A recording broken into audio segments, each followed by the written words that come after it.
오늘은 그 여호수아서 개관 설교를 하겠는데요. 이미 우리는 성경의 처음 5권을 살펴봤습니다. 이것을 흔히 이제 그 모세오경 또는 뭐 토라, 뭐 율법서 이렇게 이제 읽었기도 하는데요. 이어질 이제 여호수아서를 포함해서 에스더까지 이어질 12권의 책을 역사서라고 얘기를 합니다. 역사서라고 얘기하는 것은 일반적으로 사실 그 12권의 책만 역사를 다루는 건 아니고, 하나님과 이스라엘 백성의 관계의 역사를 다루는 게 아니고, 사실 모든 성경이 하나님과 하나님의 백성의 역사를 다루지만, 이어질 12권의 책은 특히 이제 연대기 순으로 이렇게 그 성경책이 배열되어 있습니다. 배열되어 있고 하나님의 백성의 역사를 다루고 있는데, 그 시기는 대략 기원전 14세기에서 한 기원전 5세기 정도의 시간인데요. 그래서 한 1000년 정도의 하나님의 백성과 하나님의 그 관계의 역사를 다루고 있습니다. 그런데 그 가운데서 우리는 이제 오늘 첫 번째 책 여호수아서를 한번 살펴보도록 하겠습니다. 여호수아서는 전체를 크게 3부분 또는 4부분으로 이렇게 나눌 수가 있습니다. 첫 번째 부분 1장에서 12장까지, 1장에서 12장까지의 말씀은 가나안 땅을 정복하는 내용입니다. 가나안 땅을 정복하는 내용이고, 그리고 13장에서 22장까지의 말씀은 그 정복한 땅을 분배하는 내용입니다. 그러니까 주로 그렇게 되어 있다는 말입니다. 그래서 분배에 관한 말씀이 앞부분에도 나오고 중간 부분에도 정복하는 내용이 나오지만, 어쨌든 두 번째 부분 13장에서 22장까지가 가나안 땅을 이제 분배하는, 정복한 땅을 분배하는 12지파에게 분배하는 내용이 나오고, 마지막 23장과 24장은 오늘 우리가 읽은 말씀이 포함된 부분인데요. 그래서 여호수아의 마지막 당부, 유언과 같은 당부가 포함되어 있는 내용입니다. 이 부분에 관해서 이 3부분을 각각 간략하게 한번 살펴보도록 하겠습니다. 첫 번째 부분은 뭐라고요? 첫 번째 부분은 가나안 땅을 정복하는 내용인데, 이 부분을 또 크게 이제 2부분으로 나눌 수가 있습니다. 그래서 이제 첫 번째 1장에서 5장까지의 부분을 가나안 땅을 정복하기에 앞서서 그 정복을 준비하는 부분인데요. 여러분이 이제 여호수아서는 아주 이제 익숙할 거라고 생각하지만, 제가 간략하게만, 핵심적인 내용들을 간략하게만 이렇게 소개하면 이렇습니다. 1장에서 이 책이 여호수아서인 것처럼 여호수아를 이스라엘 백성의 지도자로 세웁니다.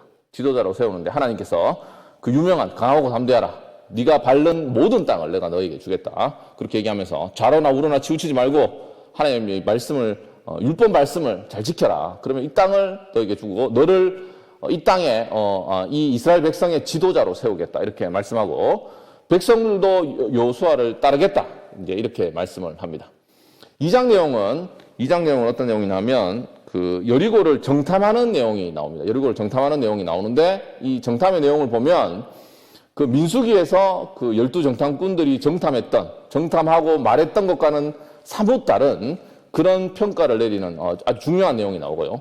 3장에서는 홍해를 갈랐던 것처럼, 홍해를 가르고 이스라엘 백성이 출애굽했던 것처럼 이제 이스라엘 백성이 요단강을 가르고 하나님께서 친히 갈라주셨는데, 그 이스라엘 백성의 제사장들이 언약궤를 앞세우고 요단강을 밟았을 때 요단강이 멈춰서게 됩니다.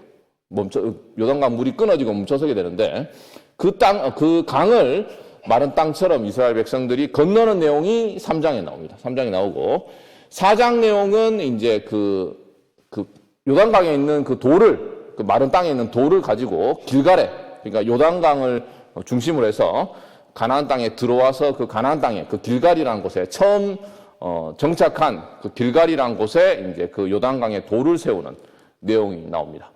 그리고 5장에서는 어떤 내용이 나오냐면, 5장에서는 그 길갈이라는 곳에서 그 이스라엘 백성이 광야에서는 할례를 받지 못하니까 할례를 받고 유월절을 행하는, 그리고 유월절을 행하는 가운데 그 두 번째 날 그 가나안 땅의 곡식을 무교병으로 만들어서 먹게 되는데, 그 이후부터 이제 만나가 그치는 일이 나오고, 그리고 아주 중요한 일 가운데 하나가 그 여호수아서 5장 끝부분에 가면 여호와의 군대 대장을 만나게 됩니다.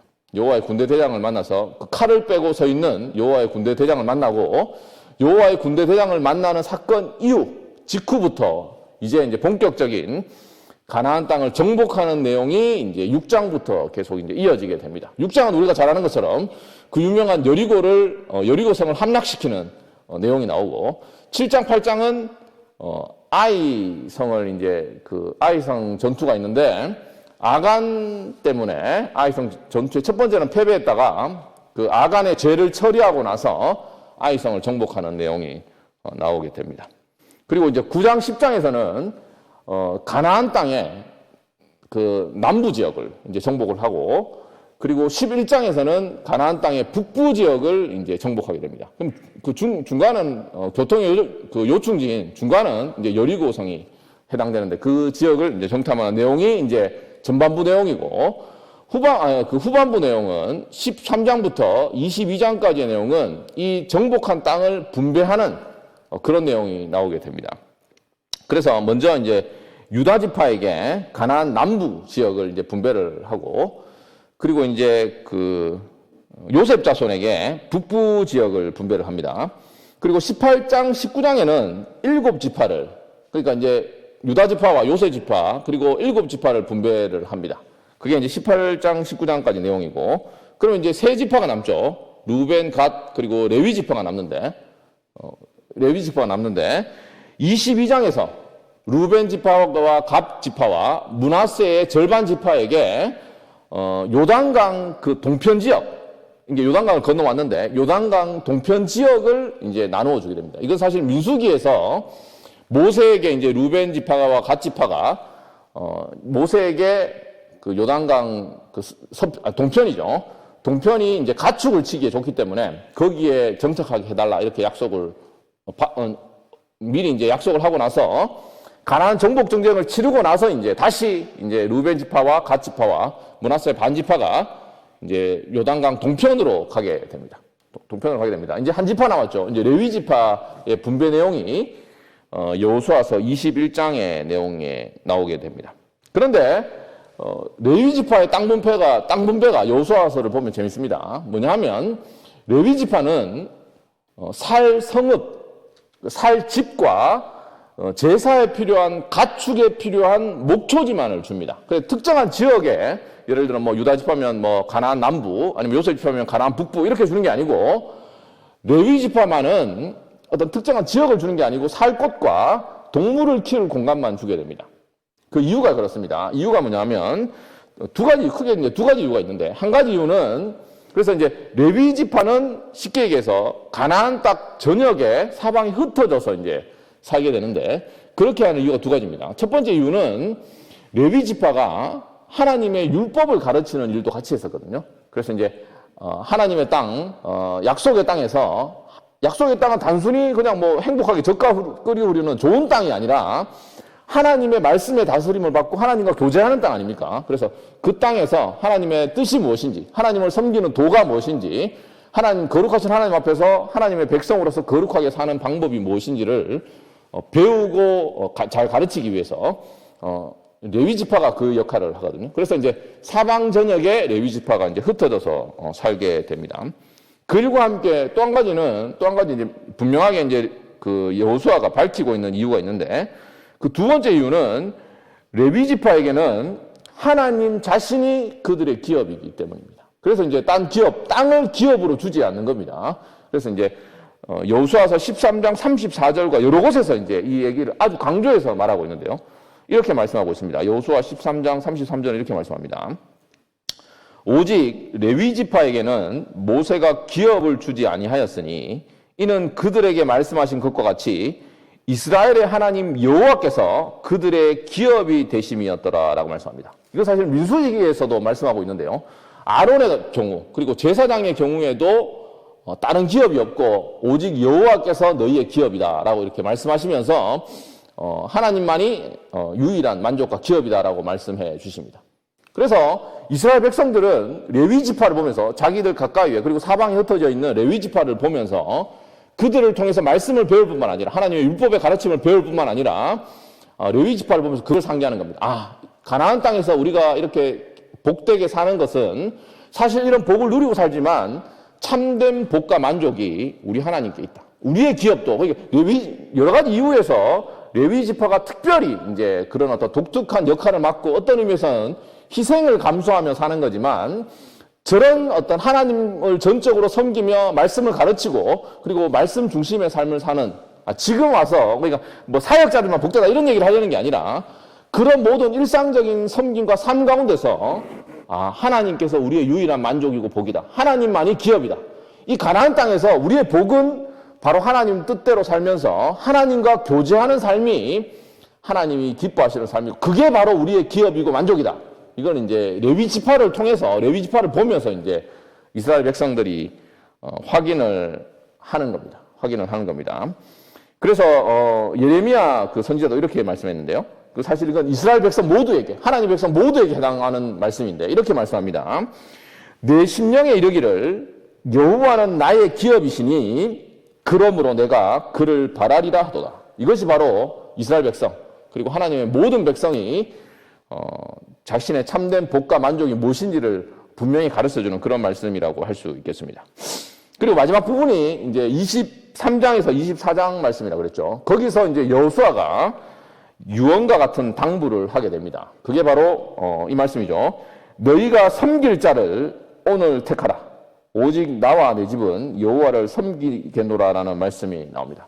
여기에 대해서 그 하나님의 백성이 그 여호수아 시대에 이스라엘 백성이 이제 어떻게 응답하냐면 우리가 하나님만 섬기겠습니다. 이렇게 이제 약속과 맹세를 하게 됩니다. 결단을 하게 되는데 이런 약속과 맹세 결단이 여호수아서를 읽어보시면 굉장히 많이 나옵니다. 그러니까 어떤 하나님의 그 일과 관련해서 싸우러 가겠느냐라고 하면 싸우겠습니다라고 하는 결단, 헌신의 결단, 하나님만 섬기겠느냐, 하나님만 섬기겠습니다라는 그런 결단이 여호수아를 보면 굉장히 많이 나옵니다. 굉장히 많이 나오는데 이런 결단과 어떤 헌신을 여호수아서를 읽어보면 굉장히 그걸 긍정적으로 표현을 하고 있습니다. 그래서 심지어 많은 학자들, 예를 들어 어떤 분은 이 여호수아 시대의 이스라엘 백성이 구약 시대에서 가장 신앙이 좋은 시대다 이렇게 이제 얘기를 하고 있습니다. 물론 이제 개개인 있죠.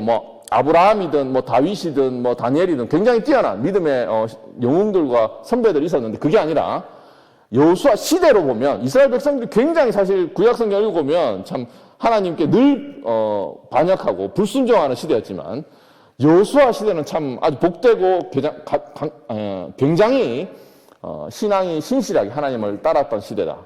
구약의 부흥의 시대다. 이렇게 이제까지 표현을 하기도 합니다. 이렇게까지 표현할 수 있을지는 모르겠지만 적어도 우리가 민수기 우리가 공부를 했고 민수기나 신명기 공부를 이미 했고 나중에 이제 다음 주에 사사기를 보겠지만 민수기 시대나 사사기 시대를 보면 분명 차이가 있는 것 같아요. 그래서 그때 이스라엘 백성들 원망하고 불평하던 그들과는 다른 모습을 보여주고 있습니다. 대표적인 예가 우리가 앞서 금방 이제 언급하며 지나갔지만 그 정탐꾼들의 어떤 그 정탐에 대한 보고 그리고 거기에 대한 이스라엘 백성의 반응을 보면 확실히 민수기의 그 반응과는 다름을 볼 수가 있습니다. 그 내용이 이렇습니다. 여호수아서 2장 24절에 보면 정탐꾼들이 이렇게 얘기를 하고 있거든요. 2장 24절에 이렇게 말씀합니다.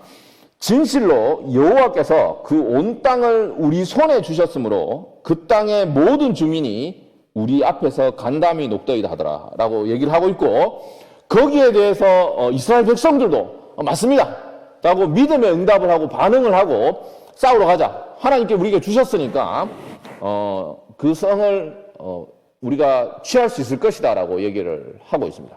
그리고 그 이뿐만 아니라 많은 곳에서 상당히 긍정적인 순종의 반응들을 보이는 것을 볼 수가 있습니다. 그러나 물론 기억할 것은 여호수아의 시대 어떤 시대도 하나님의 백성이 완전한 그런 모습을 보이지는 못하거든요. 분명히 불순종의 죄와 문제들이 있습니다. 어떤 교회도 완전한 교회는 없고 문제가 있는 것처럼 여호수아 시대에도 그리고 여호수아서를 봐도 이 하나님의 백성이 굉장히 하나님께 기본적으로 순종하고 헌신하고 결단하는 시대였지만 어떤 잘못이 있었고 그 잘못으로 말미암아서 어려움을 겪는 일들이 있는데 그것들도 여호수아서에서 잘 가르쳐주고 있습니다. 대표적인 몇 가지 죄를 소개하면 첫 번째는 우리가 익히 잘 아는 것처럼 아간의 죄가 있습니다. 아간의 죄. 아간의 죄가 뭔지 아시죠? 그래서 여리고성을 하나님께서 그 가나안의 모든 족속은 진멸하고 그 모든 물건들은 하나님께 바쳐드려야 되는데 그 유다지파의 아간이라는 자가 하나님께 바쳐진 재물에 손을 댐으로 말미암아서 큰 화를 입고 아이성 전투에서 실패하는 일을 겪게 됩니다.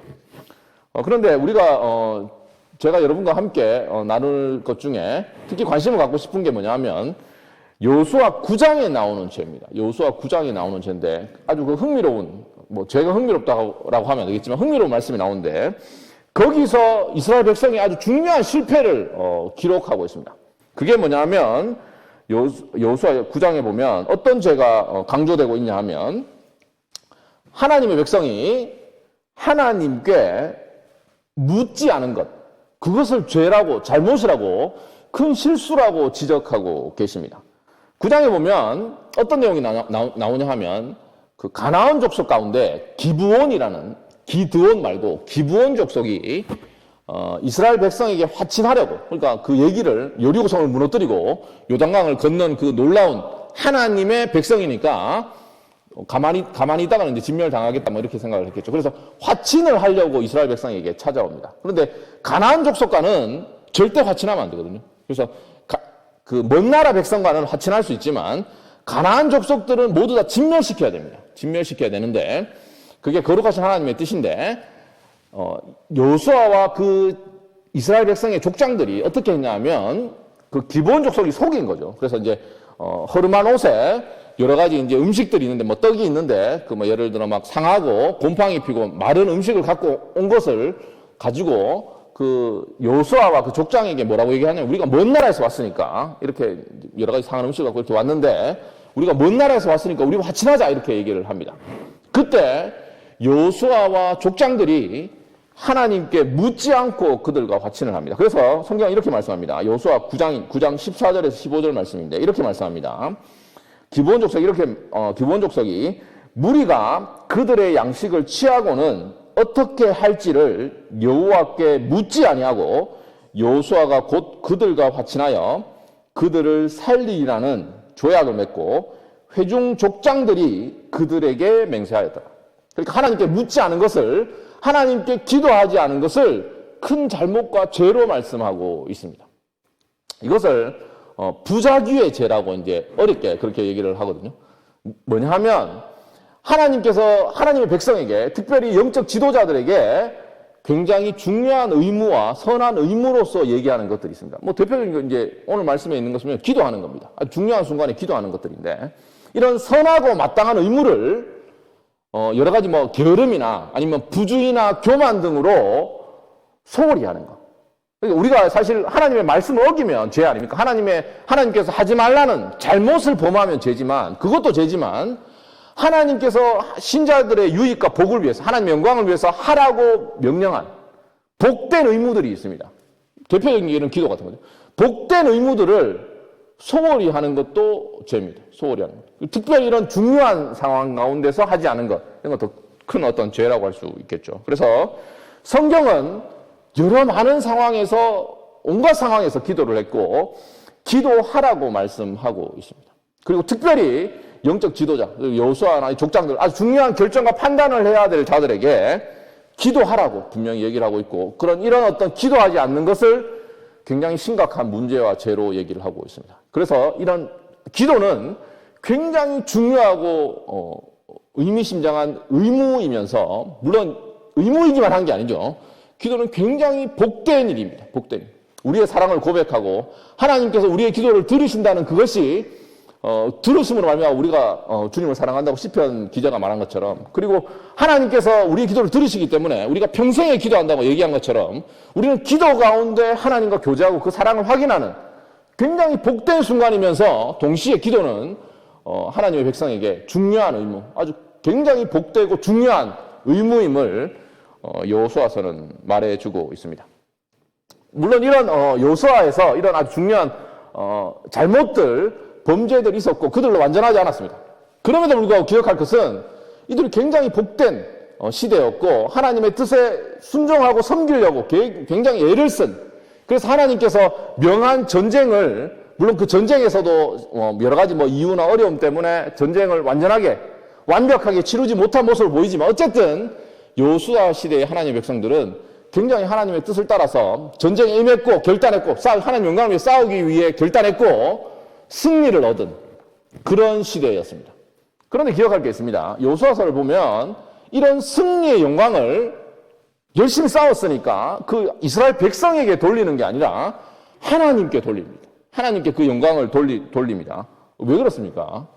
예의상 돌리는 게 아니라 성경의 가르침에 따르면 여호수아서에서는 그런 승리가 실제로 이스라엘 하나님, 홍해를 가르시고 요단강을 건너게 해주신 그 하나님께서 실제로 이스라엘 백성을 위해서 싸웠다고 얘기를 하고 있습니다. 그래서 그랬기 때문에 그들이 승리했다라고 분명히 말씀하고 있습니다.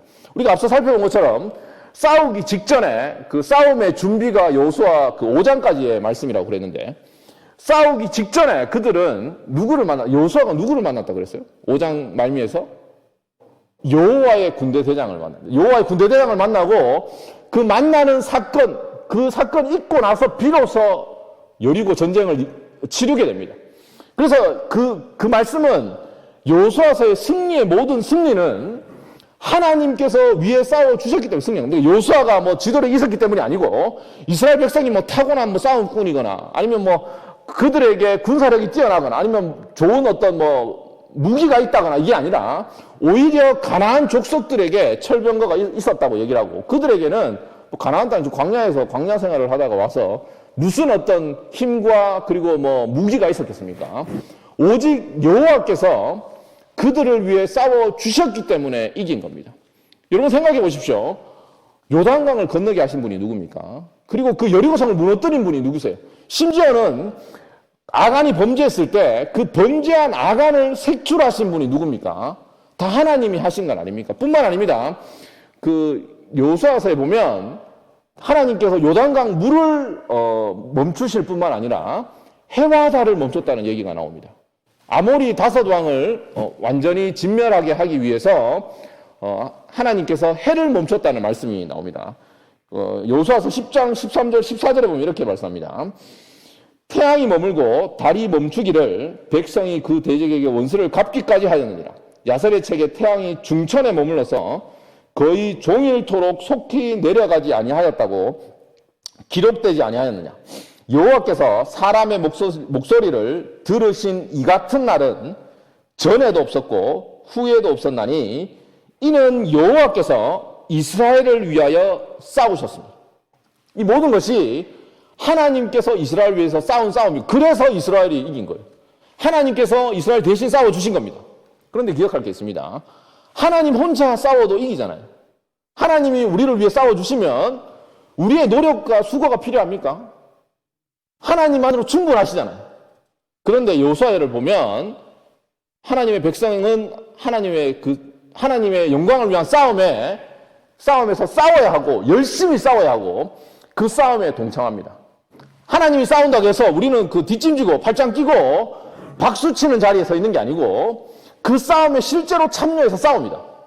단순히 가만히 있는 게 아닙니다. 물론 성경에 보면 예를 들어 홍해 사건 같은 경우에 보면 하나님의 백성이 아무것도 하지 않고 그야말로 하나님의 백성이 하나님을 신뢰한다는 믿음의 고백이 그야말로 하나님 앞에서 하나님이 하시는 일을 그냥 바라보는 것으로, 가만히 서서 바라보는 것으로 우리의 믿음을 고백하는 경우도 물론 있지만, 많은 경우에 하나님의 일을 하나님의 백성이 참여해서 고민하고 씨름하고 그 싸움에 싸우겠다고 결단하고 헌신하는 것으로 믿음을 고백하고 표현하는 것이 굉장히 많이 있습니다.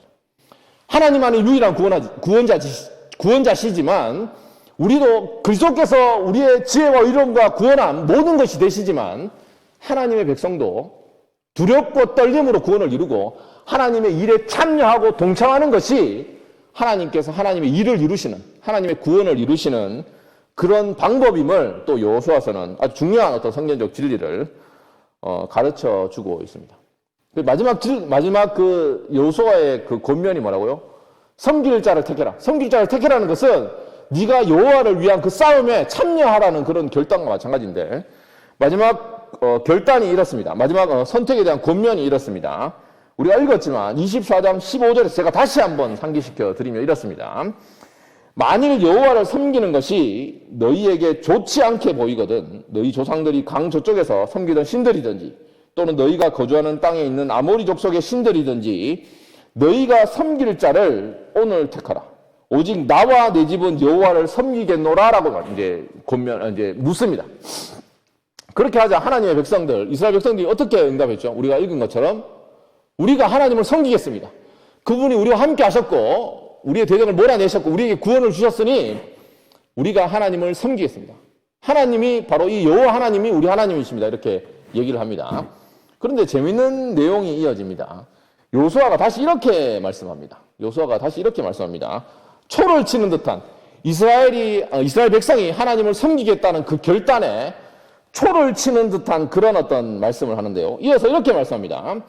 너희가 여호와를 능히 섬기지 못할 것은 그는 거룩하신 하나님이시요 질투하시는 하나님이시니 이렇게 말씀합니다.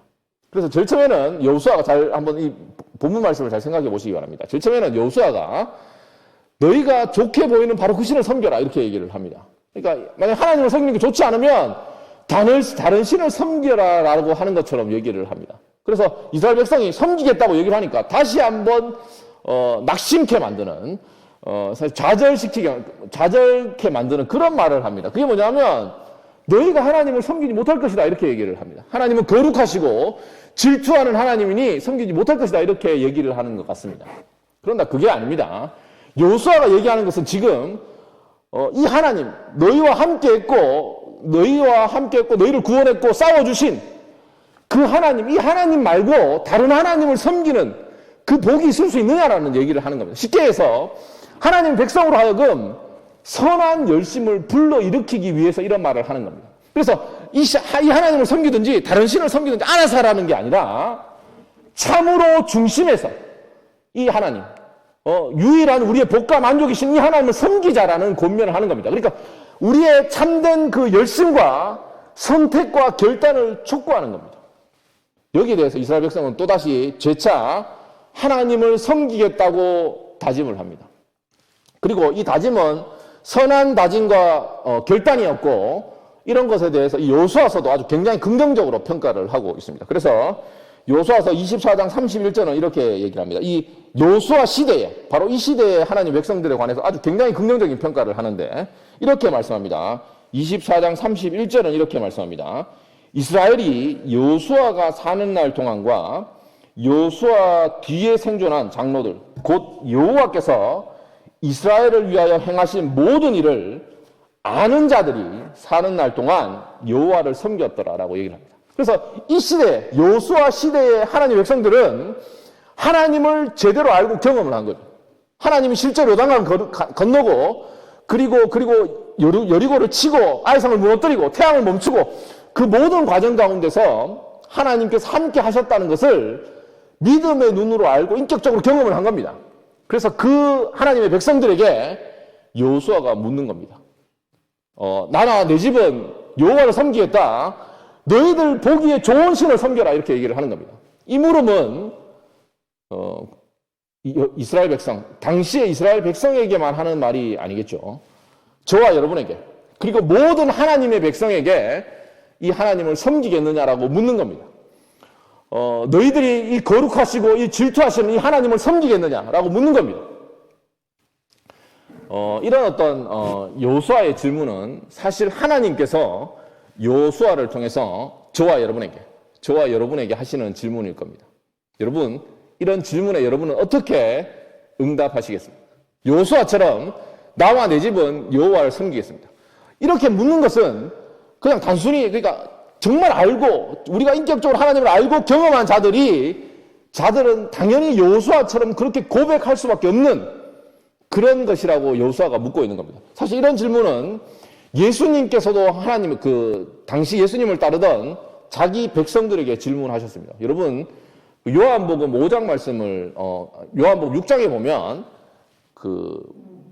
예수님께서 오병이어의 기적을 행하고 나서 자기를 따라오던 하나님의 그 많은 무리들에게 뭐라고 얘기하셨냐면 너희들이 나를 따르는 것은 떡을 먹고 배부른 까닭이다. 떡이 아니고 이 지금 기적으로 주어진 떡이 아니고 내 자신, 내가 바로 예수 그리스도 이 하늘에서 내려온 이 떡이 내가 바로 참된 양식이고 참된 음료다. 나를 믿고 나를 따르는 것이 영생이다라고 얘기를 했습니다. 그때 많은 무리가 예수님을 따라갔거든요. 그때 예수님께서 제자들에게 뭐라고 물으셨냐면 너희도 가려느냐? 너희도 나를 떠나 가려느냐라고 물은 겁니다. 이게 바로 여호수아가 물은 물음입니다. 너희가 거룩하신 하나님, 질투하신 하나님을 섬기지 못할 것이다. 너희는 이 하나님, 참 하나님을 섬기지 않고 떠나갈래? 이렇게 묻고 있는 겁니다. 여러분은 어떻습니까? 그 주님, 이 여호수아가 여러분의 섬길 신을 택하십시오라고 묻는다면, 그리고 예수님께서 너희가 나를 섬길래 아니면 나를 떠나갈래라고 묻는다면 뭐라고 대답하시겠습니까? 그 대답은 정해져 있으리라 생각합니다. 그 대답은 주께 영생의 말씀이 있사오니 우리가 니게로 가오리까. 우리가 주는 하나님의 거룩하신 자인 줄 믿고 알았삼나이다라고, 이 고백, 이 결단, 이 선택 말고 우리에게 허락된 선택은 존재하지 않습니다. 주는 나의 주님이시니 오직 주밖에 나의 복이 없습니다. 주님만이 나의 만족입니다. 주님이 참 하나님이시고 영생이십니다. 주께서 지금까지 나의 삶을 인도하셨고 복을 주셨고 나와 함께 하셨고 나를 위해서 죽고 부활하신 그 주님이 나의 구원자이시니 우리가 누구를 선택하겠습니까? 우리가 누구를 믿고 누구를 따르고 이 땅 가운데 우리의 헌신과 사랑을 누구에게 바치겠습니까? 이 고백을 주님께 드리시길 바랍니다. 특별히 이런 고백이 저뿐만 아니라 여러분뿐만 아니라 우리의 다음 세대도 참으로 하나님을 인격적으로 만나고 경험해서 이런 복을 누리는, 하나님 앞에서 참으로 주님만 섬기겠다는 결단과 각오를 하는 그런 우리의 다음 세대가 되기를 간절히 소원합니다. 기도하겠습니다.